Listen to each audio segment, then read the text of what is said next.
우리 모두는 인생을 살아가면서 여러 가지 실수와 실패를 경험합니다. 분명하죠. 그런데 어떤 실수는 마치 다시는 돌이킬 수 없을 것 같은 그런 생각이 들게 하는 실수들도 있고요. 또 어떤 실패는 마치 내 인생이 다 끝난 것처럼, 내 인생을 다 망친 것처럼 그런 느낌을 주기도 하지요. 여러분들은 그런 경험이 있으신지 모르겠습니다. 저는 그런 실패라고 할까요? 그런 실패감을 경험했던 때가 수능을 보고 나서 그랬던 것 같고요. 그리고 굉장히 제가 끔찍하게 생각했던 실수 중에 하나는 뭐냐면, 예전에 천은교회에서 신년 할애식을 하는데, 제가 여기 현수막을 맞추는데, 저희 교회가 중서울로에 속해 있지 않습니까? 근데 제가 그 전에 속한 노예, 경기중노예라고 현수막을 신청한 겁니다. 그래서 아주 그때 내가 이런 실수를 하더니, 천은교회 온 지 얼마 안 됐을 때입니다. 그 생각이 바로 나더라고요. 그런데 막상 여러분들의 인생을 되돌아보고 그런 실수와 실패담들을 한번 되돌아볼 때에, 지금에 와서 보면 그 실수와 실패가 있었기 때문에 지금의 내가 있고 지금의 오늘이 존재한다는 것을 보게 될 때가 참 많지요. 그리고 그 실수와 실패를 했을 때 누군가가 옆에서 위로하고 격려해 줬을 때, 그 실패를 견디고 그 좌절을 견디고 다음 시도를 할 수 있었던 그런 경험을 하신 분들도 있으실 겁니다. 그리고 그런 실수와 실패로 인해서 그동안 볼 수 없었던, 아니 그 실수와 실패가 없었다면 전혀 볼 수 없었던 다른 길을 발견한 그런 경험을 하신 분들도 있으실 겁니다. 제가 40몇 년 정도 이 인생을 살았는데요, 그런 짧으면 짧다 할 수 있는 그런 인생을 돌아봐도 이런 경험들이 꽤 있는데, 저보다 연배가 많으신 분들은 그런 경험들이 훨씬 더 많으실 것 같습니다. 그리고 저보다는 적은 세월을 살아오셨을지라도 저보다 훨씬 강도 높은 실수와 실패를 경험하신 분들도 분명히 있으실 겁니다. 그리고 우리 모두는 그 실패와 실수를 기초와 발판 삼아서 여기까지 이르게 된 것이지요. 그런 면에서 보면 실수와 실패는 그렇게 나쁜 것만은 아니라는 생각이 들죠. 그리고 어쩌면 우리 인생에 있어서 그게 필수적인 요소는 아닐까 하는 생각도 듭니다. 그리고 하나님께서 우리를 강하게 하시려고, 또 선한 길로 인도하시려고 이런 실수와 실패를 경험하게 하시는 것은 아닐까, 그런 생각까지도 확장이 됩니다. 그리고 이 이야기는요, 이런 개념은요, 사실 세상의 사람들이 훨씬 더 잘 알고 있는 것 같습니다. 그 마이크로소프트사를 세운 이 빌 게이츠라는 분은 그 자기 회사에서 간부들을 채용할 때 그 의도적으로 실패한 기업에 몸담았던 사람들을 간부로 뽑는다고 합니다. 왜 그러느냐 기자가 질문을 했겠죠. 그러니까 빌 게이츠가 대답하는 것이, 실패할 때 비로소 창조성이 자극되기 시작하기 때문이라고 말했습니다. 그리고 어떤 부분에 있어서 실패했기 때문에 밤낮 없이 그 하나의 문제를 생각을 거듭할 수밖에 없는 그런 상황에 놓인 것이 그 사람의 중요한 자산이기 때문이다라고 말합니다. 그리고 빌 게이츠는 그런 경험이 있는 사람을 내 주위에 두고 싶다라고 말했습니다. 왜냐? 앞으로도 분명히 마이크로소프트사는 반드시 실패할 건데, 그 실패를 했을 때 실패를 경험해 본 사람들만이 그 난국을 타개할 수 있는 능력을 가졌기 때문이다 라고 밝혔습니다. 그분은 외국분인데요, 우리나라에서도 훌륭한 분들이 그런 일들을 많이 합니다.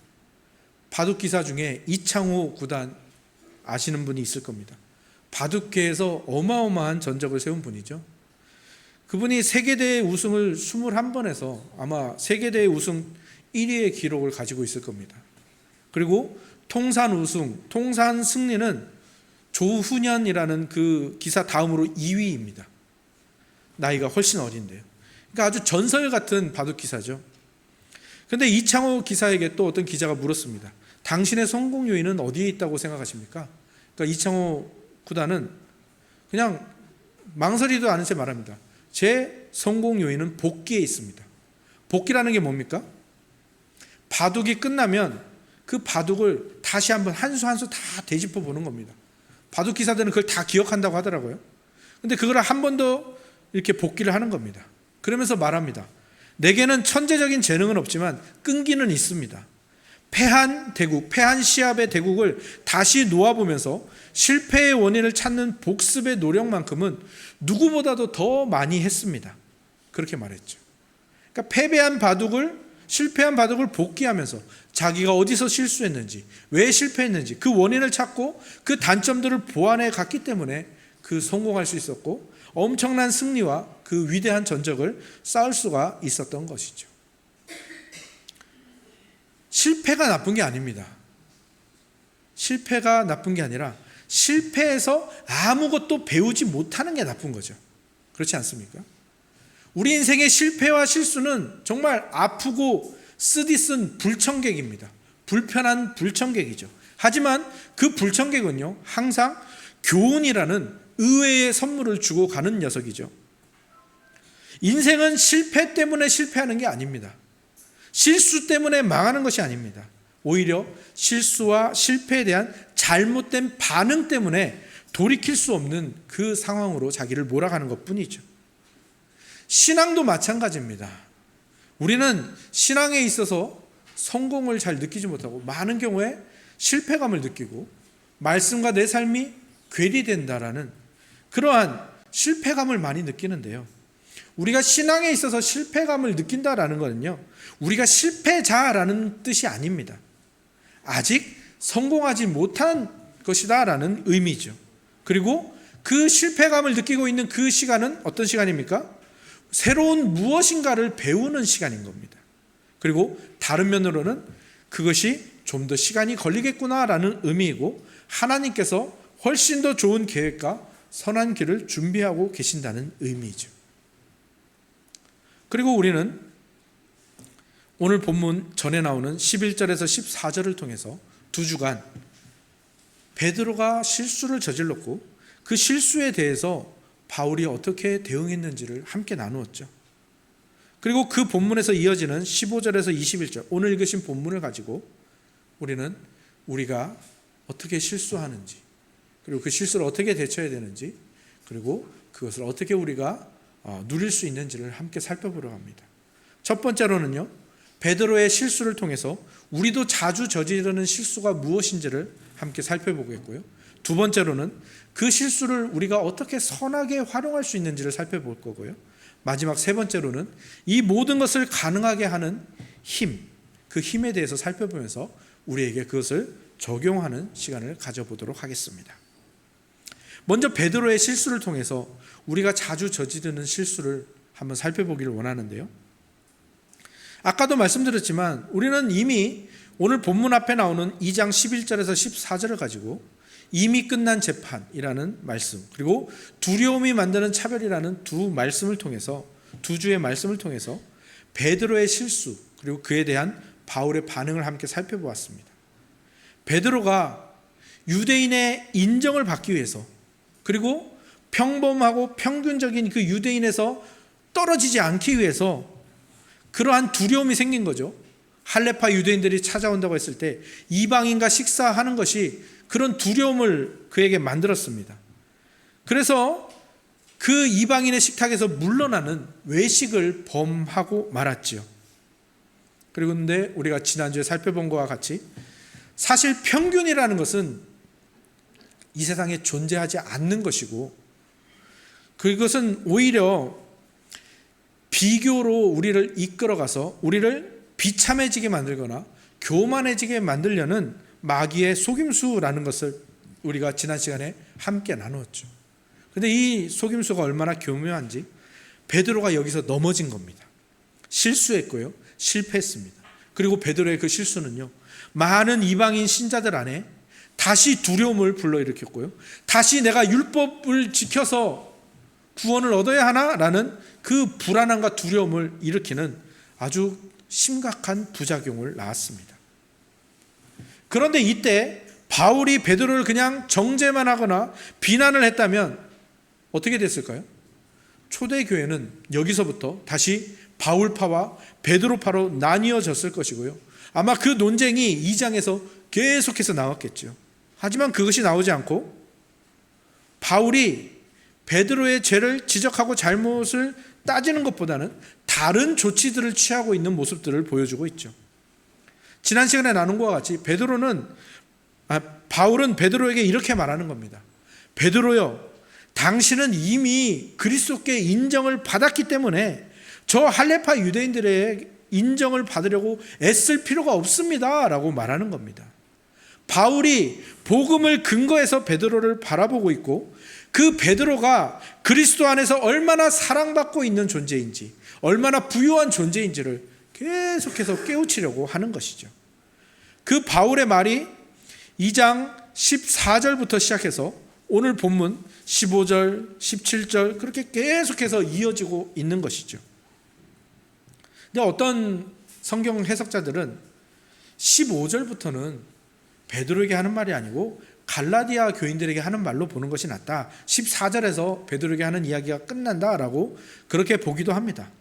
그러나 말씀드린 것처럼 14절의 내용이 15절로 이어지고 있고 17절도 계속해서 베드로에게 하는 말처럼 보이지 않습니까? 그리고 주어가 바뀌질 않습니다. 오히려 3장에 가서야 새로운 주어가 시작되는 것을 볼 때에 3장부터가 바울이 갈라디아 교인들에게 직접 하는 말이고 2장 11절부터 21절은 바울이 베드로에게 복음을 깨우치게 해서 그 실수가 실수로 끝나지 않도록 바울이 계속해서 이야기하고 권면하는 모습으로 볼 수가 있는 것이죠. 그리고 사실은 베드로에게 하는 말이 어디서 끝나는가는 실제로 중요하지가 않습니다. 왜? 이 갈라디아서는 베드로를 위해서 쓰여진 성경이 아니라, 그 서신이 아니라 사실은 갈라디아 교인들을 위해서 쓰여진 본문이기 때문에 모든 본문이 갈라디아 교인들을 위한 본문이고 또 오늘날의 우리를 위해서 쓰여진 본문이기 때문이죠. 그것을 인지하고 이제 본문으로 들어가 보면 베드로는요 아주 심각한 실수를 했습니다. 복음을 굉장히 위태롭게 만들었죠. 또 교회를 분열시킬 수 있는 아주 심각한 실수였습니다. 자기에게 생겨난 두려움으로 말미암아 이방인과 식사하는 것을 멈춥니다. 그리고 서서히 거기서 물러나고 할레파 유대인들이 도착할 때쯤이면 유대인들과 함께 있고 이방인과 식사하지 않은 것처럼 외식을 하고 있었죠. 그 행위는 그 헬라파 유대인들에게는 어쩌면 그냥 넘어갈 수 있고 분쟁하지 않고 넘어갈 수 있는 그런 행동이었겠지만 그것을 처음부터 지켜본 이방인 신자들 입장에서는 어떤 부작용이 생겼겠습니까? 하나님의 백성이 되기 위해서는, 그리스도인이 되기 위해서는, 구원받기 위해서는 모세의 율법을 지켜야 하는구나 라는 그런 압박으로 작용을 했을 겁니다. 거기에 대해서 바울이 계속해서 그것을 돌이키기 위해서 베드로에게 계속해서 이야기를 하는 거죠. 바울과 베드로는요 유대인으로 태어난 사람입니다. 그런데 그들이 그리스도인이 되었다라는 것, 그들이 구원을 받았다라는 것은 그들이 율법의 명령을 지켜서 된 것이 아닙니다. 그들이 그리스도인이 된 것은 오직 예수 그리스도를 믿는 믿음을 은혜로 받았기 때문이죠. 그리고 사실 어느 누구도 율법을 지켜서 그리스도인이 되거나 율법을 지켜서 구원을 받을 수 있는 그런 사람은 이 세상에 존재하지 않죠. 그런데 할레파를 두려워하는 그 마음이 생겨서 이방인의 식탁에서 물러나서 외식하는 베드로의 그 모든 행동은 마치 율법을 통해서 구원을 얻을 수 있는 사람이 존재하는 것처럼 보이게 하는 부작용을 낳은 것이고, 그동안 바울이 전했던 은혜의 복음을 다 뒤집어 엎는 그런 심각한 실수였던 거죠. 그런데 우리는 여기서 아이고 베드로 내 그럴 줄 알았다, 사도면서 어떻게 그런 실수를 하냐, 우리가 이렇게 말하고 그냥 넘어갈 수가 있거든요. 그런데요 베드로의 이 실수는요 오늘날 우리도 굉장히 많이, 그리고 굉장히 자연스럽게, 그리고 나도 모른 채 저지르는 실수입니다. 우리가 그렇다니까요. 우리는 예배하면서, 기도하면서, 또 누군가와 말씀을 나누고 삶을 나누고 구역 모임을 하면서 우리의 입술로는 말합니다. 오직 은혜, 모든 것이 은혜, 은혜뿐이네. 그런데 은혜를 말하면서요, 우리는 뒤로는 포장을 합니다. 어떤 포장을 하죠? 나는 주일 성수한다고, 나는 주일 성수에 새벽 기도까지 해. 그러니까 나는 그걸 못하는 사람보다는 좀 더 나은 사람이야 라는 포장을 자기도 모르게 하는 겁니다. 예수님도 그런 나를 저 사람들보다는 좀 더 낫게 보시겠지? 그 마음이 은연중에 우리 안에 있는 겁니다. 나는 11조는 기본이고 이런저런 헌금을 다 하는 사람이지. 그러니까 11조도 안 하고 헌금도 안 하는 저 사람보다는 내가 좀 더 구원에 가깝지. 이런 포장을 하고 있는 거죠, 뒤로. 난 술도 안 먹고 담배도 안 피지. 그러니까 나는 술, 담배 먹는 저 사람보다는 훨씬 더 기독교인다운 사람이지. 이런 포장을 우리가 자연스럽게 한다니까요. 자기도 모르게. 난 TV를 켜면 기독교 방송만 본다고. 난 다른 사람들처럼 세상 방송 잘 안 봐. 나는 운전하려고 차만 타면 극동 방송부터 킨다고. 난 세상 노래 따위는 듣지 않아. 그러면서 뭐라는 겁니까? 내가 얼마나 경건한지, 내가 얼마나 그리스도인 되기에 합당한 조건을 가졌는지 포장을 한다고요. 잘 모르겠습니다. 그런 포장들이 얼마나 자기 자신을 돋보이게 하는지는 잘 모르겠습니다. 그리고 그것이 얼마나 우리에게 위안이 되는지도 잘 모르겠습니다. 그러나 여러분 분명히 기억하십시오. 여러분의 그런 자연스럽게 자기도 모르게 한 그 말과 그 행동이 여러분의 지체 중에 누군가를, 여러분의 동료 신자 중에 누군가를, 특히나 신앙을 시작한 지 얼마 안 된 어떤 사람에게 여러분의 행동으로 인하여 그 사람이 구원을 받으려면 주일 성수와 11조 등등을 해야 되는구나. 구원을 얻으려면 술, 담배를 먹으면 안 되겠구나. 구원을 얻으려면 세상 방송, 세상 노래를 들으면 안 되겠구나라는 인식을 심어주고 그런 생각이 들게 한다면 우리는 베드로가 저지른 이 실수보다, 아니 그 실수만큼 끔찍하고 치명적인 실수를 저지른 것이 되는 것입니다. 우리가 그저 우리를 잠깐 포장하려고 했던 그 말이 누군가에게는 그렇게 들려질 수 있다는 겁니다. 우리가 그것을 기억하지 못하면요, 우리는 베드로와 같은 실수를 날마다 저지르게 되겠죠. 성경에 그렇게 속은 다 썩어 있는데 그렇게 포장지를 정말 과대 포장과 정말 말하자면 1억 원짜리 포장지로 자기 자신을 싸고 다닌 사람이 있었습니다. 그 사람이 누굽니까?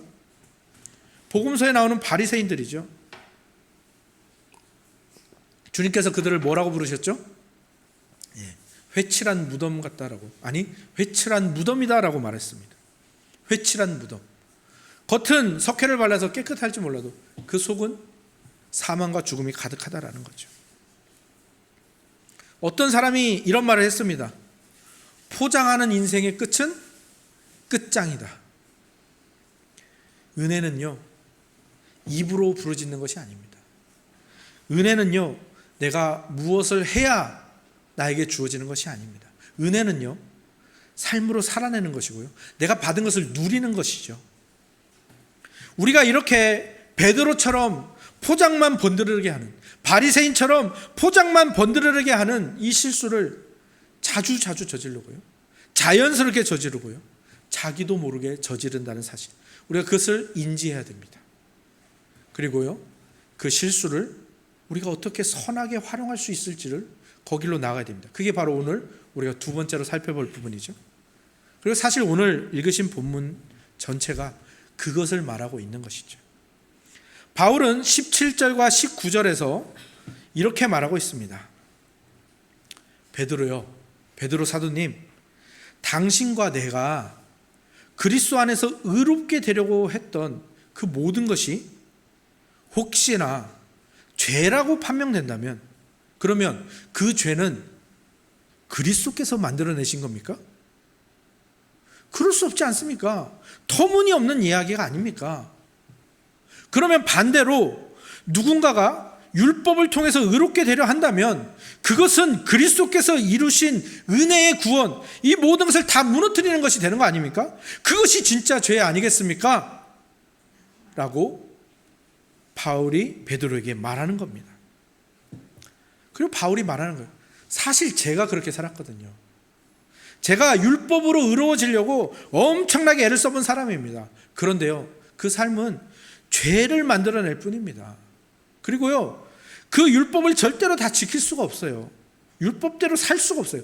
혹시 만약에 예수님이 나를 찾아오셔서 나를 그 율법에서 구원해 주지 않으셨으면 저는 아주 끔찍한 인생을 살고 있었을 겁니다 라고 지금 베드로에게 말하고 있는 겁니다. 좀 더 자세하고 구체적으로 이야기하자면 어떻게 지금 바울이 베드로에게 얘기하는가 하면, 베드로 사도님, 나는 당신이 왜 그런 실수를 저질렀는지 너무너무 잘 알고 있어요. 왜? 제가 예전에 그렇게 살았거든요. 그게요, 사람으로서나 유대인으로서나 그게 본능이고 너무 자연스러운 거 저 너무 잘 알아요. 제가 그것을요 끔찍하게 체험한 사람입니다. 베드로 사도님, 그 사람들 찾아오니까 불안하고 두려웠죠? 그런데 생각해 보세요. 그게 두렵다고 다시 예수님 만나기 전으로 되돌아가실 거예요? 다시 예수님을 십자가에 끌어내려가지고 다시 갈릴리로 되돌려 보내실 거예요? 그러지 마세요. 그거요, 제가 해봤다니까요. 제가 율법으로 의롭게 되려고 끝까지 해본 사람입니다. 그랬더니 어떤 일이 일어난지 아세요? 그 끝에는요, 두려움밖에 없어요. 두려움을 이기기 위해서 그렇게 했는데 두려움이 더 커집니다. 그리고요, 저는 그 두려움을 없애기 위해서 교회를 핍박했고요, 신자들을 핍박했고요, 제가 그 두려움 때문에 스데반 집사를 죽였다니까요. 그리고 아마 그때 예수님이 저를 찾아오지 않으셨다면요, 저는요 더 많은 교회를 깨트렸을 것이고요, 저는 더 많은 신자들을 죽였을 거고요, 그리고 결국에는요 제 자신도 제가 죽였을 거예요. 너무 두려우니까요. 그런데 예수님이 율법을 다 이루시고 그 율법의 요구, 구원을 얻으려면 이 율법을 지켜야 한다는 이 율법의 요구를 예수님이 다 이루시고 그것과 함께 죽으셔서 살아난 존재가 바로 저라는 거, 예수님을 통해서 제가 그걸 깨달았다니까요. 그래서 저는요 이제 율법에 대해서 죽은 사람이에요. 저는 그 율법을 지키기 위해서 애를 쓸 필요가 없는 사람이고요, 그 율법을 지키는 것은 예수님이 다 해주셨다니까요. 거기에 대해서 두려움을 가질 필요가 없다라니까요. 이 내용도 중요한데요, 지금 바울이 이 내용을 베드로에게 어떻게 이야기하는가, 이것이 오늘은 더 중요한 것입니다. 바울이 우리가 저지른 실수를 어떻게 가장 선하게 사용하는지를 너무나도 명백하게 잘 보여주고 있는 거죠. 다른 사람의 실수, 내 실수, 어떻게 반응해야 되는지를 보여주는 거예요. 근데 우리 본능은요, 누군가가 실수하고 실패하잖아요, 좋아합니다. 우리 본능은요. 사촌이 땅을 사면 배가 아프잖아요. 사촌이 실패하잖아요, 약간 고소한 생각이 들어요. 누군가가 실패하잖아요, 우리 안에 뭔가 활기가 생겨요. 신앙에서도 그렇다니까요. 누군가가 주일 성수에 실패하잖아요, 누군가가 11조와 헌금 생활에 실패하잖아요, 누군가가 술, 담배 먹지 않는 것에 실패하잖아요. 왜인지 그게 우리 뒷맛이 좋다니까요. 왜죠? 왜 좋죠 그게 우리에게? 우리가 뭔가 달리기를 하고 있는데, 경주를 하고 있는데 그 누군가 실수하면요 몇 명 제친 기분이 우리에게 들거든요. 그래서 우리는 기분이 좋은 거예요. 뒷맛이 좋은 거죠. 바울은 거기로 가지 않는 겁니다. 바울은 그 본능을 거스리는 거예요. 그 본능에 우리 자신을 맡기지 않는 거죠. 사실 바울에게는요, 어쩌면 이 베드로가 실수한 이 기회가요, 절호의 기회였습니다. 왜? 우리가 갈라디아서 처음에 얘기할 때, 처음 나눌 때 얘기했습니다. 바울은요, 늦게 사도가 됐습니다. 예수님이 승천하신 이후에 사도가 됐기 때문에 매번 사도권을 공격받고 그 사도권을 의심받았다니까요. 그럼 바울이 이 기회를 이용해서 베드로를 제낀다면, 베드로를 제껴버린다면 자기 사도권을 단단히 할 수 있는 아주 절호의 기회였습니다. 그리고 늦게 사도가 됐지만 바울이 베드로의 잘못을 꾸짖고 그를 막 이렇게 막 징벌한다고 한번 생각해 보십시오. 그러면 사람들이 막 우러러보지 않겠습니까? 야, 저 사람은 늦게 사도가 됐지만 수석 사도인 베드로마저 꾸중하는 아주 위대한 사람인가 봐. 바울의 입지가 단단하게 세워지지 않겠습니까? 바울은 그런 본능을 따르지 않는 선택을 한 겁니다. 그 본능을 거스르는 선택을 한 겁니다. 어떻게 해요? 그 실수한 베드로에게 다가가서 저는 이렇게 실수했었거든요. 자기가 실수했던 것을 내놓는 겁니다. 그게 바로 은혜의 복음으로 상대방에게 다가가는 방법입니다. 어떤 부분에 있어서 나는 잘했는데 너는 실패했네? 그렇게 가지 않는 거죠. 너는 왜 이렇게 했어? 비판과 정죄로 가지 않고 그 사람을 어떻게 독려할 수 있을까? 그 사람의 실수가 어떻게 실수로 끝나지 않을 수 있을까? 나는 하는데 너는 왜 못하니로 가지 않고 나의 약함, 나의 약점을 가지고 가서 당신도 할 수 있습니다라고 가는 것. 그것이 바울이 보여주는 것이고요. 우리가 실수를 가장 선하게 사용하는 방법인 겁니다. 누군가가 주일 성수에 실패했다고 한번 생각해 보십시오. 그때 우리가 어떻게 다가가는 것이 바울처럼 하는 거겠습니까? 주일 지키는 거 쉽지 않죠. 저는 그래도 다행히 주말에 출근하는 직장은 아니어서 주일 성수는 저는 그나마 편하게 지킬 수 있어요. 근데 저는 오히려 다른 부분에서 잘 안 되더라고요.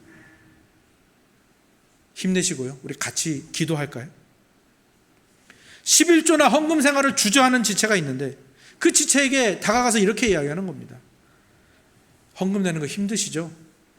사실 저도 그래요. 저도요, 헌금 지금 내는 거 보면 저는 기적 같아요. 저는 지금도 헌금 낼 때요, 사실 아까워요. 근데 아까운데도 불구하고 헌금할 수 있는 제 모습을 보면요, 그게 기적같이 여겨진다니까요. 형제님도 자매님도 할 수 있습니다. 우리 같이 기도해 봅시다. 술, 담배 먹는 걸로 고민하고 있는 지체가 있다면 어떻게 고민하면 좋겠습니까? 저라면 이렇게 할 것 같아요. 술, 담배 그거 구원과 아무런 관계가 없습니다. 그런데 무서운 건 뭐냐면요, 삶이 힘든데 그때 주님보다 술, 담배가 훨씬 더 위안이 되는 거예요. 그거는 위험하다고 제가 들었거든요. 그런데요, 제가 이 말을 하다 보니까 생각이 드는 게, 생각해 보니까 저한테도 주님보다 더 소중하고 주님보다 더 위안이 되는 게 아직도 많은 것 같아요. 저도 참 부족하죠. 우리가 다 그렇게 부족한 것 같아요. 우리 서로를 위해서 함께 기도하면서 서로 격려하며 나아갈까요? 제가 이것을 어저께 막 타이핑을 하는데 그런 생각이 들었습니다. 참 이렇게 타이핑하는 게 쉽구나. 설교로 전하는 게 참 쉬운 거구나. 삶에서 내가 이런 경우를 맞닥뜨렸을 때 내가 이렇게 할 수 있을까? 닭살이 돋고 손발이 오그라들고 어색하지 않을까? 그런 생각이 먼저 들더라고요. 여러분도 그렇지 않습니까? 그래서 우리가 마지막으로 살펴봐야 돼. 세 번째로 살펴봐야 될 부분이 그겁니다. 이것을 무엇이 우리에게 가능하게 만들어주는가? 본문 20절을 함께 읽어보도록 하겠습니다. 오늘 본문 20절입니다. 함께 읽겠습니다. 시작. 내가 그리스도와 함께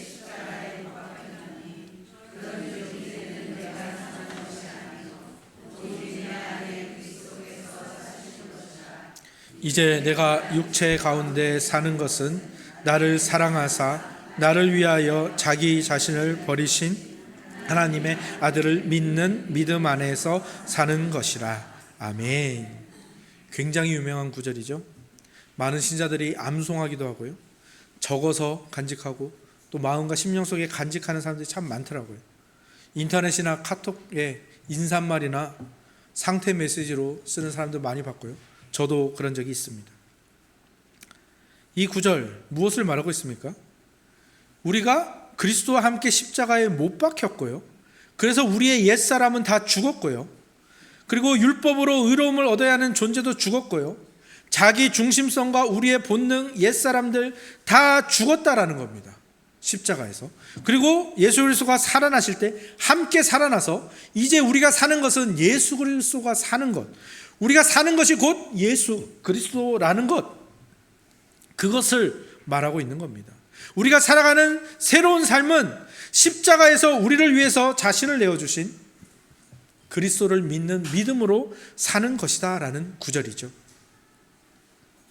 너무나도 당연하고 너무나도 은혜스러운 구절인데, 근데 우리가 그렇게 살아가지 못한다라는 거죠.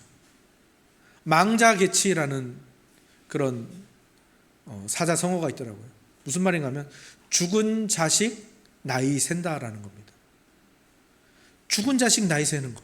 죽었는데, 자기 자녀가 죽었는데 그 죽은 것을 인정하지 못하고 계속 그 자녀를 만지면 마치 살아날 것처럼, 그렇게 하는 것처럼요, 우리가 이미 그리스도와 함께 십자가에서 죽은 우리의 본능, 우리의 자기 중심성, 우리의 옛사람, 율법으로 의롭다함을 얻어야 했던 그 존재, 그것을 마치 다시 살아날 것처럼 우리가 그것을 주무르고 그것을 만지고 그것을 꼭 붙들고 있다라는 겁니다. 그리고 마치 망령에 지배받는 공포영화에 나오는 그런 존재들처럼, 마치 죽었는데도 공격하면서 걸어다니는 그 좀비처럼 그 옛사람 가지고, 옛 본능 가지고 결정하고 행동할 때가 많다라는 것, 그래서 우리에게 그 실수가 나온다라는 것이죠. 이제는 내가 사는 것이 아닌데 내 안에 그리스도께서 사시는 것인데, 그 그리스도께 복종하고 결정하는 그 주인 자리를 내어드리지 못한다라는 것이죠.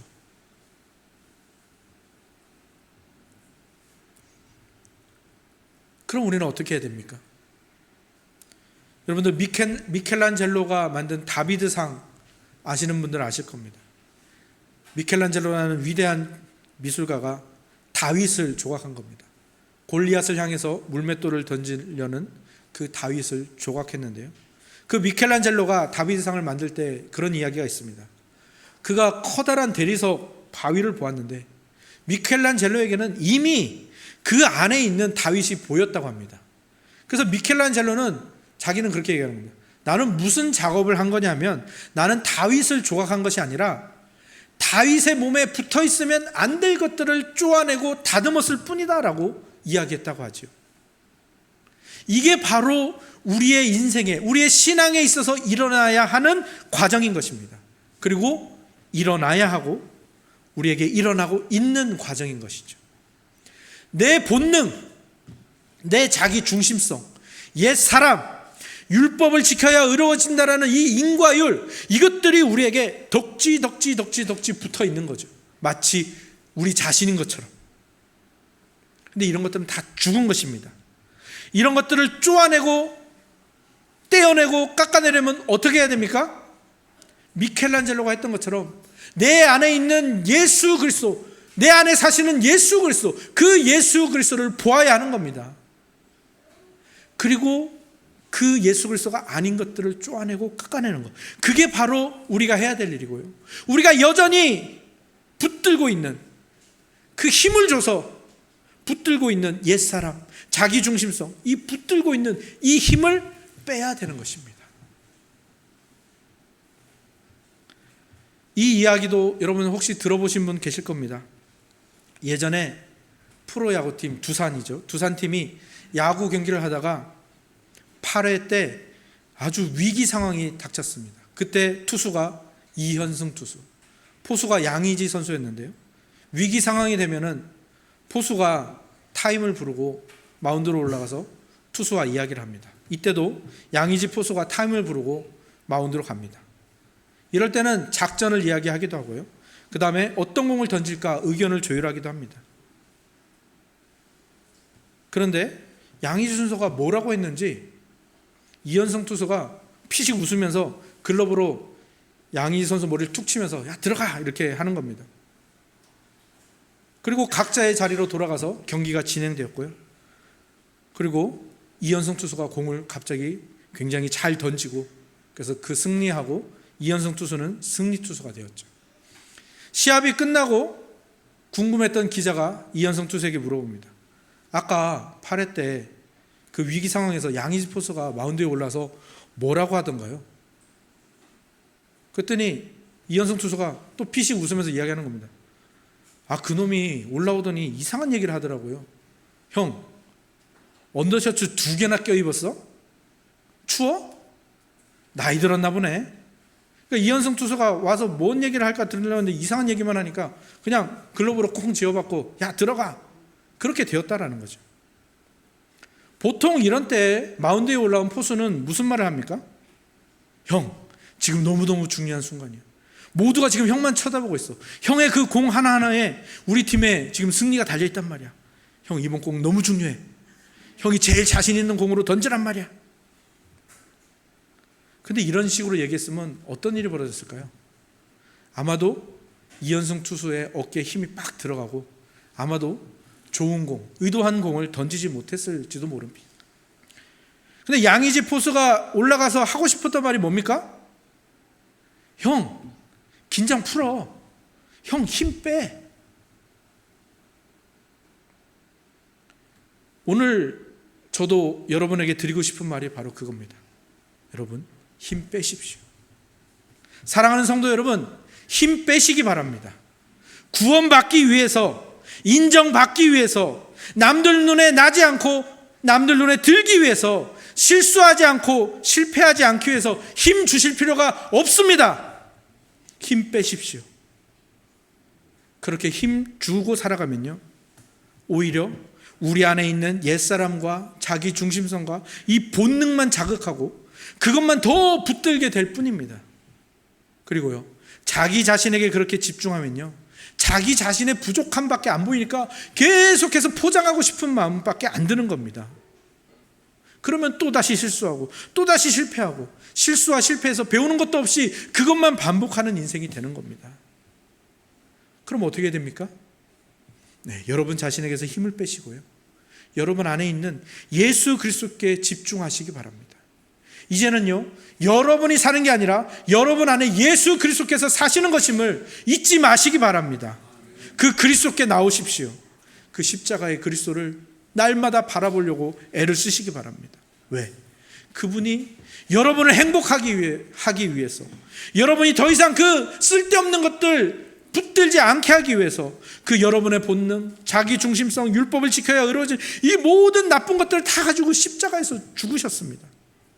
그리고 그분이 그 모든 것들을 다 지옥에 버리시고 의로움과 함께 살아나셨단 말입니다. 그분이 우리에게 새로운 삶을 주신 거예요. 그분이 우리를 인정해 주시고 그분이 우리를 의롭다 여겨주십니다. 그리고 그분이 우리 안에 계시는데요, 오늘 본문에 보면요, 그분이 살아나셨다는 것을 완료형으로 표현해요. 이 완료형이라는 건 무엇입니까? 변하지 않는다는 거예요. 그러니까 우리 안에 예수님이 사시는 것이 그냥 잠깐 살고 우리가 잘못하면 또 나가시는 게 아니라 그분이 우리 안에 영원히 사시는 분이라는 것입니다. 그것을 붙드시기 바랍니다. 그리고 그것이 여러분 안에서 느껴지지 않을 때는 어떻게 됩니까? 다른 지체들을 바라보는 겁니다. 그리고 그 지체 안에 그 예수 그리스도가 살아계시다는 것을 하나님이 보여주실 겁니다. 여러분 옆에 있는 그 지체가 바로 예수님이 살아계신다는 증거이고 예수님이 우리를 위해 죽으셨다는 증거입니다. 그렇게 우리는 내 안에 그리스도, 그리고 당신 안에 그리스도, 그것을 통해서 우리는 새로운 삶으로 나아갈 수가 있는 겁니다. 실수와 실패마저도 다 뒤집으시는 그분을 의지하며 살아가는 거죠. 그분으로 살아가시고요, 그분에게 집중하시고요, 그분께 오늘도 한 걸음 더 나아오시는 저와 여러분들이 다 되시기를 주님의 이름으로 축원합니다. 아멘.